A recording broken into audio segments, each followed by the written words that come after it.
now that you've done your basic exercises and understand the split system and the different exercises to develop your body parts, you're now ready for power exercises. Because it's the power exercises that builds the ultimate of mass and power into your body.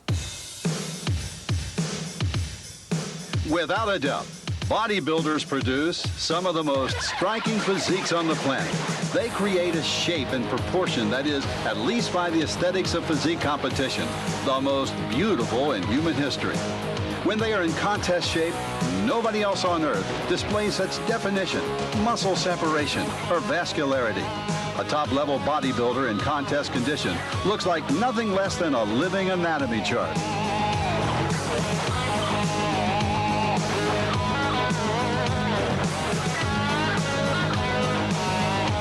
Qualities such as muscularity, shape, definition, and proportion are really the end products of a long process of training and diet. They represent the final product, and none of these attributes would be possible without a sufficient amount of the raw material of the whole enterprise, muscle. To succeed in the sport, a bodybuilder first has to build a solid, thick, fundamental structure of dense muscle mass. Bodybuilders are obviously concerned with training for detail. Detail being cuts, definition, muscular symmetry, their proportion. That's what the judges are looking for on stage. But before you can train for detail, you got to train for size to get big, massive muscles. Of course, the necessity to build a foundation of muscle doesn't just apply to would-be bodybuilding champions. Anyone wanting to build, shape, and develop his or her body with weight training for health, for athletics, or just trying to look and feel better is faced with the same challenge, building muscle mass. Most types of weight training, pioneered and developed by bodybuilders over the past several decades, do build muscle. But building the maximum amount of mass and strength possible requires a very specific approach to progressive resistance training and the application of certain Weider training principles more than others. There is a specific type of training just for this.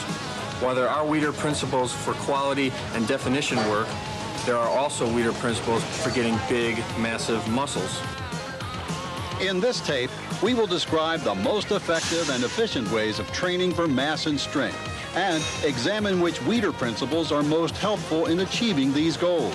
We will answer such questions as, what exercises are best for mass training? How much weight do you need to build maximum size? What kind of reps and sets program should you follow? How often should you train? How quickly? How much rest and recuperation do you need? What special training principles should you employ? And what kind of diet is best for getting big and strong? Of course, the overall volume of a muscle is affected by a number of factors. Mitochondrial mass, for example, the energy factories within a muscle cell, glycogenation, the amount of carbohydrates stored in the cell, and blood supply. But the most important structure that contributes to muscle size and strength, particularly as far as bodybuilders are concerned, is muscle fiber. You produce the most massive and strongest muscle possible by hypertrophying the muscle fiber, that is, making it bigger and stronger. You accomplish this by following the proper program of progressive resistance weight training and using the appropriate training principles to build maximum mass. And the most basic of these is training with heavy weight. You have to have some muscle to work with before you start finishing it off. If you don't have the mass, there's nothing to finish. Then you're wasting time doing a lot of finishing movements when you don't have the muscle to finish off. I still think I would be influenced to work reasonably heavy. You can go for the burn all you want and you will not get results. I agree with you that the heavier weights is where it's at as far as putting on the mass. You really have to train for mass by training with heavy weights to interject and stimulate the muscles into responding. They need to develop the muscle mass in order to get it, to have enough mass to file down later on for competition. And the only way to get that mass is to use heavy power training. If you would normally come in every week and do 305 on the bench, once a month you should come in and go up to at least 405. And the same thing go for the back and the shoulders, as well as the legs and every other body part. When I'm training for mass during the week, I like to take the first portion of the week and train heavy movements early in the week, and then by the time I get to the ending of the week, those movements lighten up because your energy level dips. So therefore, trying to get the most out of my training is in the mass building process is in the first portion of the week, the first 3 days. So delts, 1 week, you go heavy. Same thing applies for the back, same thing applies for the chest, and the same thing applies for the thighs. So once a week is more than enough. The weight must be heavy enough to stimulate the muscle, but not too heavy that it hurts your muscle. Only do what your mind and your body can handle. Don't do more. Bodybuilders need to train with heavy weights. Women bodybuilders as well as men. A muscle fiber is a muscle fiber. And if women bodybuilders, or women training for health, fitness, and shape for that matter, don't train with substantial amounts of weight, they simply won't see the kinds of results they're working so hard for. Power training is especially important for women bodybuilders because they come to the gym, they're not used to handling heavy weights, they've been told all their lives, don't touch that, it's too heavy, you can't train, you're going to get muscle bound. Well, their bodies work just the same as a man's body. It responds to the same type of training as a man's body. They need to develop the muscle mass in order to get it, to have enough mass to file down later on for a competition. And the only way to get that mass is to use heavy power training. I found that it was quite easy to put the size on as long as I stayed fairly heavy and lower reps. And until they reach the potential that they want to be at, or should I say get to the size that they want to be at, then they can lighten up their reps and their weights and stick to higher reps. What a lot of women don't realize is that to get results, sometimes, somewhere in their training career, they must train for mass. And in order to do that, they have to really bite the bullet and train heavy to stimulate the muscle into growth. I know that a lot of women listening to me are probably going to say, oh my gosh, I don't want to look like a weightlifter or a, East German swimmer or whatever image they have about over-muscled women. What they don't realize is when you talk about toning, when you talk about firm and tight bodies, you're talking about nothing more than muscle mass. And I think every woman alive wants a tight, firm body. A woman in bodybuilding definitely needs a certain amount of muscle. She needs to define it. Without the muscle, she has nothing to define. You can go for the burn all you want and you will not get results. You will get burn and lactic acid buildup, and I've known lots of women who have burned their way through aerobics videos and they get nothing but burnt out muscles that does nothing for shape.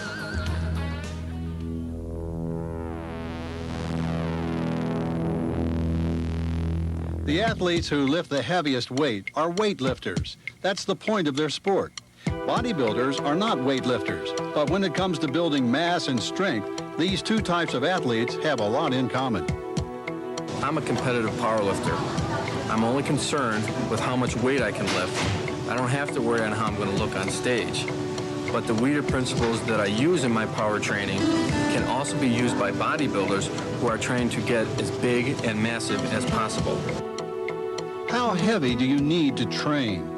Bodybuilding is not weightlifting, so how much weight you use is less important than how you feel working with a given weight and how training with it affects your body. In general, you choose a weight in bodybuilding that allows you to do a specific kind of set. For mass training, this is generally a weight that allows you to do 6 to 8 reps in each set. If you can do too many more reps than this, the weight is too light to allow you to build maximum mass and strength. If you fail before you reach the 6th rep, the weight you're using is too heavy.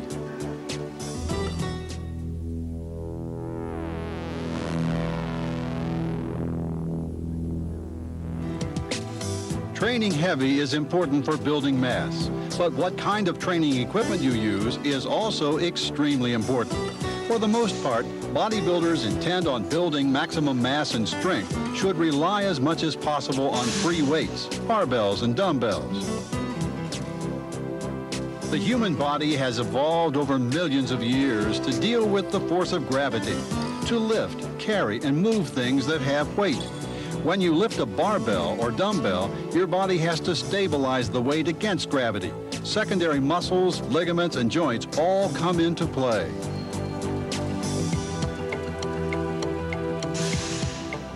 The electrical activity in the entire nervous system that results when you do this is a clear sign of how much attention the body pays to something that has weight, as opposed to something that simply offers resistance, such as a machine in which you push back and forth along a track or rotate a cam.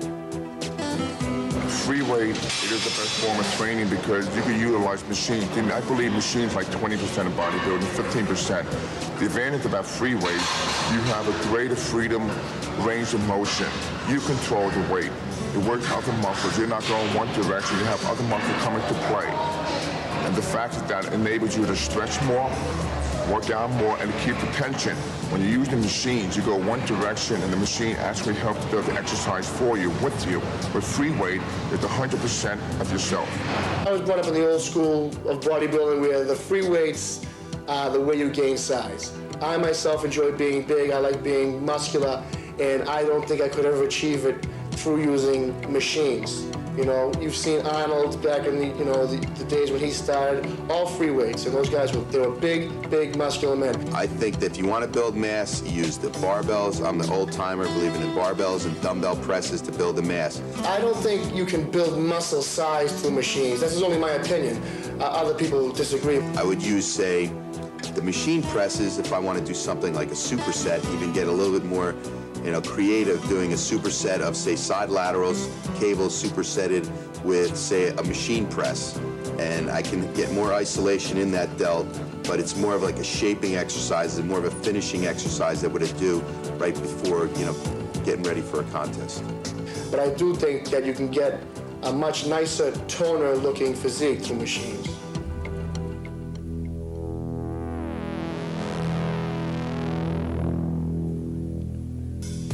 How well you're able to build mass is also a matter of what kind of exercises you do. For the most part, the best mass-building movements are two-joint exercises. That is, ones that involve the movement of two joints, such as presses, rows, leg presses,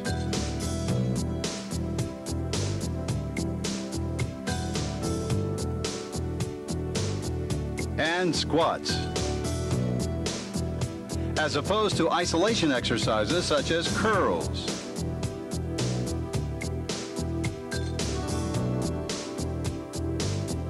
extensions,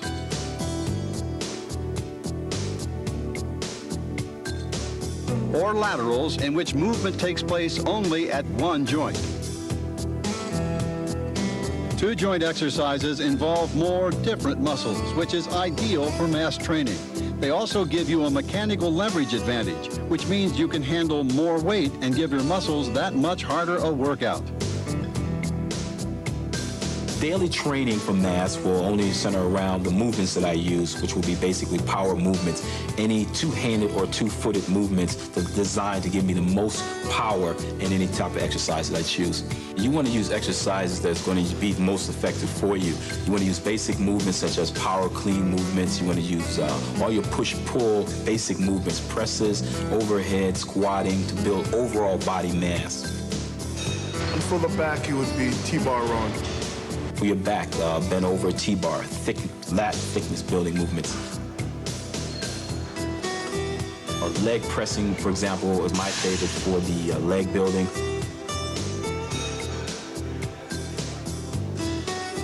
Of course, training heavy with free weights doesn't mean you forget everything you know about technique, how muscles work, and what angles to work them to get the best results.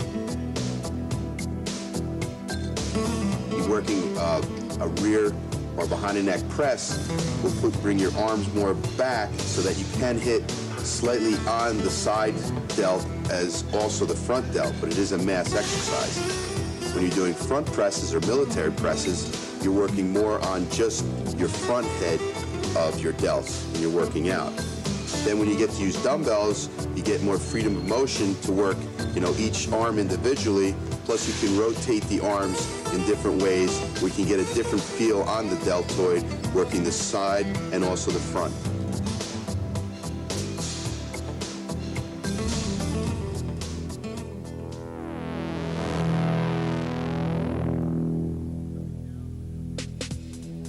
Cutting down on your rest between sets, doing more in the same or less time, and adding additional sets and reps to your workout are all ways of increasing training intensity, but they don't apply when it comes to mass training. To build mass, you have to lift heavy weights. To lift heavy, you need to be as strong as possible. And there are several ways to ensure you're as fresh and strong as possible whenever you do a mass building set. Do your heavy mass training sets at the beginning of your workout. Get plenty of rest between heavy sets, at least 1 minute, although more than 3 minutes will not create added recuperation. Schedule your heavy workouts at the beginning of your training cycle. When you're doing a lot of heavy training, take extra days off if you feel you haven't totally recovered. In power type training, rest and recuperation are very important. Rest between sets and rest between workouts.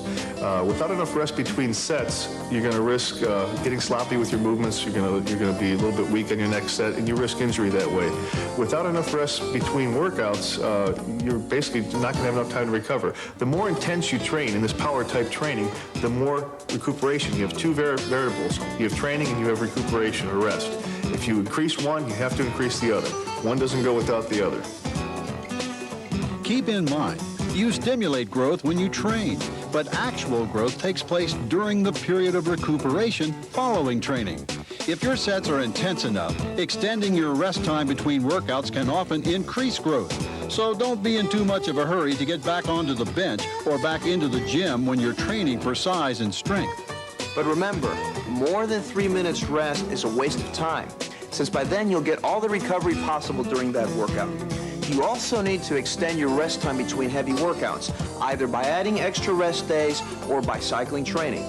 That is, scheduling lighter workouts in between heavy training days. So at least once a week, you should do one workout that's just for mass. You don't want to do it all the time because then it becomes very hard on the joints and they can't take it. Yeah, power training is great, but you cannot do it all the time. You have to cycle your training. You have to be able to give your body time to relax. You can't be stressing your joints. Power training is extremely stressful on the joints of your body and on the connective tissue. So you have to be able to step back and train a little more relaxed and a little more conventional in between. Say you do 6 or 8 week cycles of each, and this works out fine. It gives your body time to recover, gives your joints time to recover, and you don't have the risk of injury.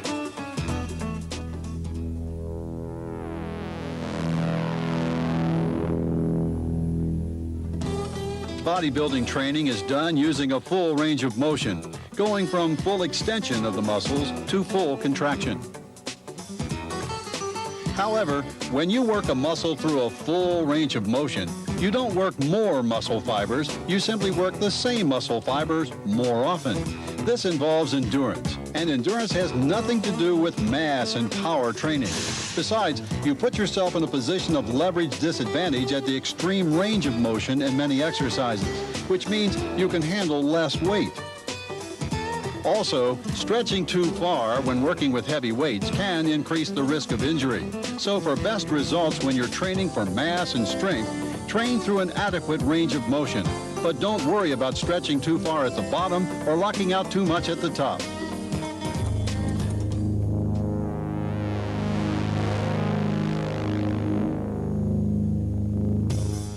Muscle tissue is composed of muscle fibers, and there are 2 basic different kinds of fiber types. White fast-twitch fiber, which is capable of a limited number of very fast and powerful contractions, and red slow-twitch fiber, which is not as powerful but can continue to contract for high numbers of repetitions. When you train for strength and power, you tend to recruit white fiber, which is about 22% larger than red fiber.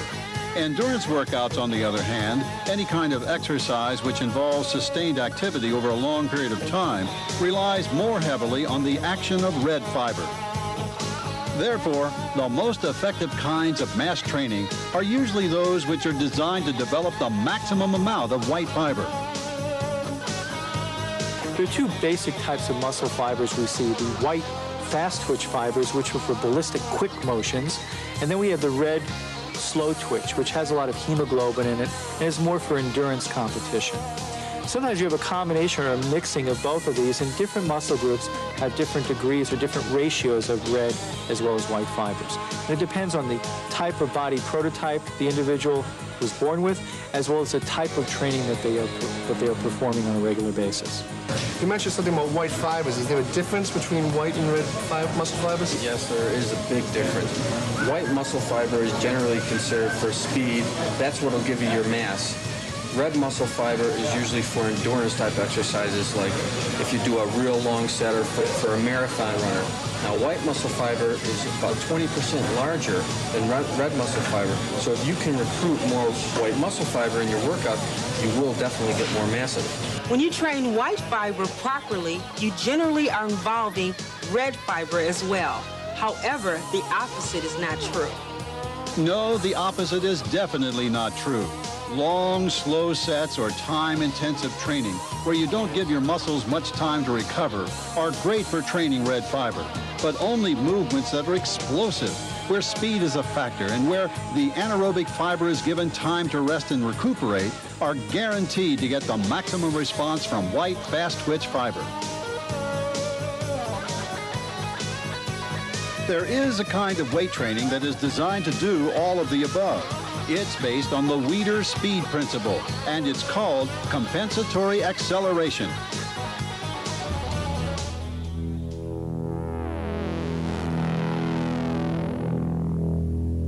An excellent mass-building technique is taking the weight and instead of under a slow and controlled movement, using what we call compensatory acceleration, and that's using the weight a little bit faster. Now, usually this is done in a power type workout in the 6 to 8 repetition range. What moving the weight faster is going to do is going to call in more of the white muscle fibers. And also you're going to want to keep a continuous overload on the muscles and also keep a great deal of leverage. In other words, two-jointed movements, such as pressing movements for the chest, pressing movements for the thighs, this sort of thing. Mike, show me how you normally do these dumbbell presses. Sure.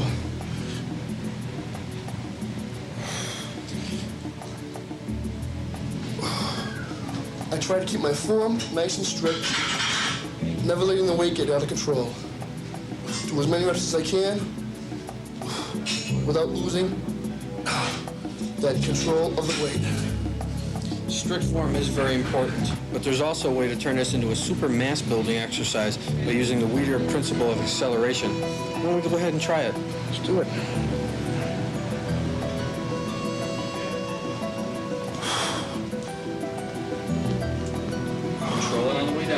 Accelerate all the way up to the top. There you go. From the bottom, all the way to the top. Don't slow down. Remember, we want to recruit all the white muscle fiber we possibly can. See how big we can get you. Squeeze. There you go. Drive. Nothing but shoulders. Accelerate. Good. Squeeze. One more. Speed. Good. How'd that feel? Incredible. It felt like there was 20 or 30 more pounds in the bar. It's actually the same weight you used in the first place. You know, I noticed I got more of a pop out of that set, too. You worked a lot harder. Incredible.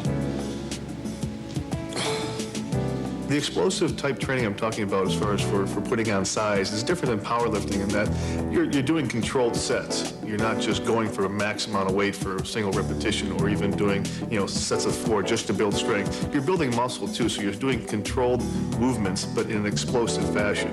It's not just pure powerlifting, just trying to move the weight. You're still filling the weight, but you're training as heavy and explosive as possible with maintaining control. It's a controlled explosion from the bottom, and you follow through with it all the way. It's constant acceleration. You want to think of accelerating the weight through the movement instead of just moving the weight. You want to be constantly trying to accelerate, push harder as you're going up. And this is the way it puts a lot of stress on the muscle, and you get a lot of good results from it. Hey, this is lightweight for you, isn't it? Actually is, but it's enough weight just to show you the Weider acceleration principle. Squatting. What's your heaviest squat, anyways? 964. 964, you got this. This is ice cream for you. Let's go.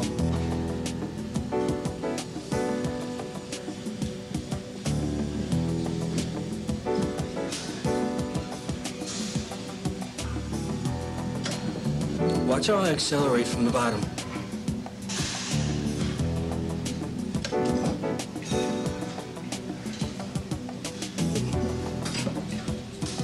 All legs, huh? Nice and strict, too. Yeah, that's why you pause a little bit. Pause at the bottom. No problem. Easy.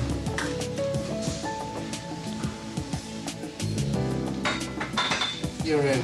I can see that was really tough for you. Ice cream, baby, ice cream. Supposedly one of the wonders of modern exercise machines is their ability to give you variable leverage. Well, actually, compensatory acceleration, which is the basis of power training, also gives you variable leverage. It works this way. When you're going through a movement, you have, at different points, at a leverage advantage or a leverage disadvantage. That is, you're stronger in some places because of mechanical advantage and you're weaker in others. Now, if you're accelerating the weight as much as you can, if you're driving the weight up ballistically, what happens is, at the parts of the movement in which you're stronger, you drive the weight faster, which makes it heavier. Now, at the parts where you're not as strong, where you're weaker, then the weight is lighter. So what you've done is you've created a situation in which, when you're weaker, the weight is lighter. When you're stronger, the weight is heavier. For instance, in a bench press, as you get the bar down to your chest, then you're weaker. So as you accelerate up, you can't push it as fast. The bar at that point is lighter. But as you start to straighten out your arms and you get a mechanical advantage, well, at that point, the bar becomes heavier. You're stronger, the bar is heavier. Well, that's variable leverage. You don't need a complicated exercise machine to do that. You can do it with free weights and compensatory acceleration.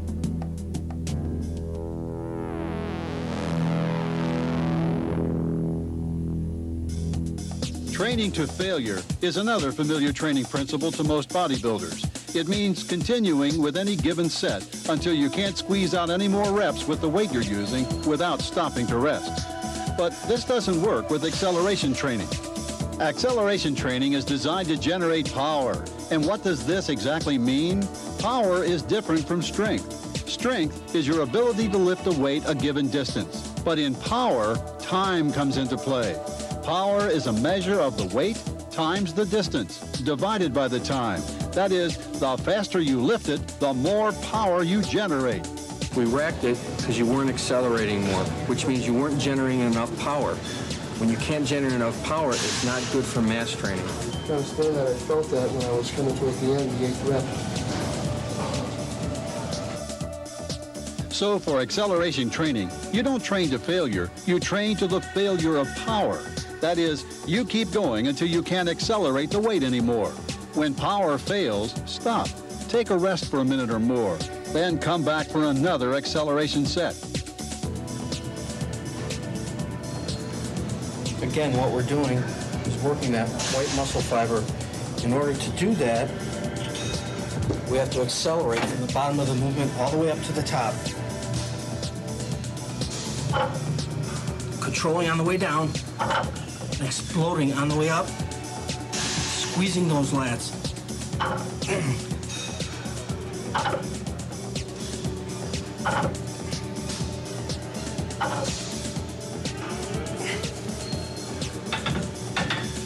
Remember, 6 to 8 reps to the failure of power. I would suggest you exercise caution with fast ballistic movements. Again, when you move quickly, it's now an inertial factor. You have weight moving at a very rapid speed. So this type of training just hits the white muscle fibers of the body in order for you to gain more mass? It hits a lot more white muscle fiber than red muscle fiber. You obviously do it in your training, but if you can consciously know that you are doing it, you can do it all the time. Man, I still have the feeling that doing this type of exercise, I'll be throwing the weight around, doing cheating. Oh, not at all. You're actually controlling the weight more than you normally would. You're concentrating with your mind more. Training explosively is not cheating, and it's not totally disorienting yourself from the movement. You still want to have that mind-muscle link, and you still want to feel the movement through the range, but you're going to do it explosively. Remember, endurance is not a factor. Take your time and generate maximum intensity in each set. Make sure you rest between sets, and don't overtrain by trying to do too much heavy training in the same workout. And finally, When making the transition from heavy training to quality training in an eclectic workout, employ all the Weider quality training principles listed in tape 9, such as full range of motion, peak contraction, etc.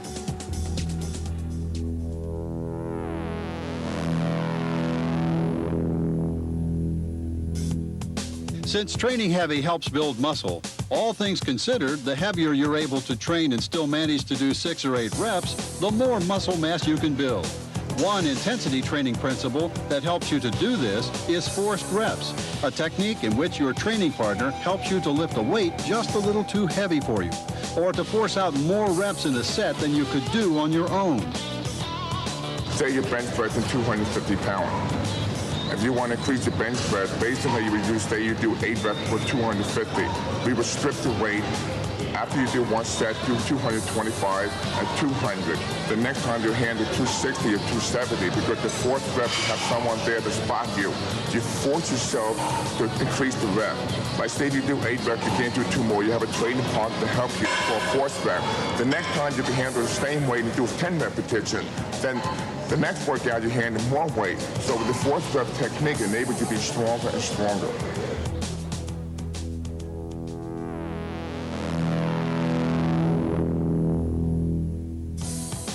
You do have to eat to grow. However, many bodybuilders training to get huge over the years have chosen to satisfy their nutritional needs simply by eating a lot. So what's basic for me is beef, ketchup, and Coca-Cola. Unfortunately, taking in calories indiscriminately like this may give your body what it needs to build muscle, but taking in all those excess calories is also likely to make you fat, which means dieting for definition becomes that much more difficult. Heavy training creates the demand for nutrients in the body. If you want to get big and strong, you have to supply whatever nutrients the body needs and deliver them when the body is most ready to absorb them. Tape 8 of the Weider system covers diet and nutrition at great length, but here is a summary of what, when, and how much to eat to give your body what it needs to build maximum mass.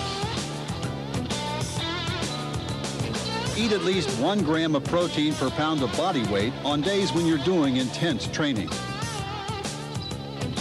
Eat 5 or 6 smaller meals during the day rather than 2 or 3 larger meals. Take in both protein and carbs immediately after any intense workout. Fat intake should be kept low to moderate in your diet. Drink plenty of water to allow your metabolism to function most efficiently. You need to eat an adequate diet with supplements. It is especially important to eat protein during the window of opportunity, before, during, and after your workout. When I'm training for mass, I like to eat a lot of variations of food, primarily beef. 90% beef, and whatever goes with it will have beef on top of it. When I'm mass training, I do up my carbs. Unlike when I'm contest training, I drop my carbs and up my protein. I do just the opposite when I'm mass training.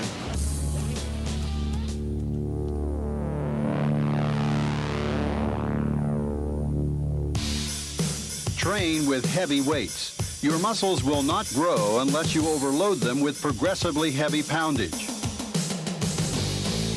Choose a weight that allows you to do sets of 6 to 8 reps. Rely on free weights, barbells, and dumbbells for your mass and strength building workouts. Build mass using 2-joint compound exercises such as presses, rows, deadlifts, squats, and leg presses. Do your mass training at the beginning of your workouts or beginning of your training cycle when you're the strongest and the most rested. Rest at least 1 minute between heavy sets, but no more than 3 minutes. Take extra days off when necessary to allow for complete recuperation when you're doing heavy mass training. Cycle your training, alternating heavy and light training workouts or groups of workouts. Use the compensatory acceleration principle to develop the maximum of white fiber with ballistic movements. Train to the failure of power, your ability to accelerate a weight rather than to the point where you can't move the weight at all. Handle heavier weights doing forced reps with the help of a training partner. To develop as much mass and strength as possible, eat at least 1 gram of protein for every pound of body weight on heavy training days, and eat a sufficient number of calories to allow your body to grow. Remember, strict dieting and maximum muscle gains don't mix. Now that you know everything you have to know about power training and building mass and power, you must master nutrition, because nutrition is what's going to turn your mass training and power training into muscularity, shaping, and muscularizing and hardening your body. You don't have to begin weight training at 15, 16, 20. You could begin weight training at 70, because the important thing, it makes you feel good about yourself. Bodybuilding can have a positive effect on anybody's life. It can help you lose weight and give you more confidence. You don't have to be a champion, you know, to be involved in bodybuilding. It's the thrill of watching your body change and just loving it, you know.